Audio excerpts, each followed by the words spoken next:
വരുന്ന നിയമസഭാ തെരഞ്ഞെടുപ്പിൽ പാലക്കാട് നിന്ന് പാർട്ടി ആവശ്യപ്പെട്ടാൽ മത്സരിക്കുമെന്ന് രാഹുൽ മാങ്കൂട്ടത്തിൽ MLA. പാർട്ടി വേണ്ടെന്ന് പറഞ്ഞാൽ മത്സരിക്കില്ലെന്നും രാഹുൽ കൂട്ടിച്ചേർത്തു.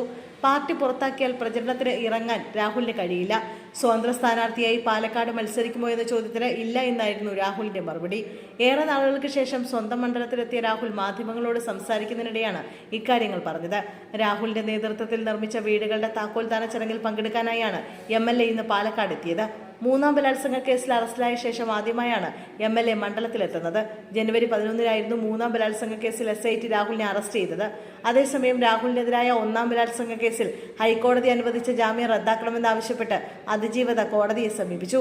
പ്രായപൂർത്തിയാകാത്ത ഒരു കുട്ടി ഉൾപ്പെടെ 10ഓളം പേരെ രാഹുൽ പീഡനത്തിന് ഇരയാക്കിയെന്നാണ് പരാതി രാഹുലിനെതിരെ ഉണ്ടെന്ന് പരാതിക്കാരി ഹർജിയിൽ ചൂണ്ടിക്കാണിച്ചിട്ടുള്ളത്. സുപ്രീംകോടതിയിലാണ് അതിജീവത ഹർജി ഫയൽ ചെയ്തിരിക്കുന്നത്. യുവതിയെ ലൈംഗിക പീഡനത്തിന് ഇരയാക്കിയെന്നും നിർബന്ധിച്ച് ഗർഭഛിദ്രം നടത്തിയെന്നുമുള്ള കേസിൽ രാഹുലിന് ഹൈക്കോടതി നേരത്തെ മുൻകൂർ ജാമ്യം നൽകിയിരുന്നു. രാഹുൽ ജാമ്യത്തിൽ കഴിഞ്ഞാൽ അത് തന്റെ ജീവന് ഭീഷണി ഉണ്ടാകുമെന്നും പരാതിക്കാരി ഹർജിയിൽ വ്യക്തമാക്കിയിട്ടുണ്ട്. ഹൈക്കോടതി രാഹുലിന്റെ ഹർജിയിൽ മിനി വിചാരണ നടത്തിയെന്നും പരാതിക്കാരി ആരോപിച്ചു.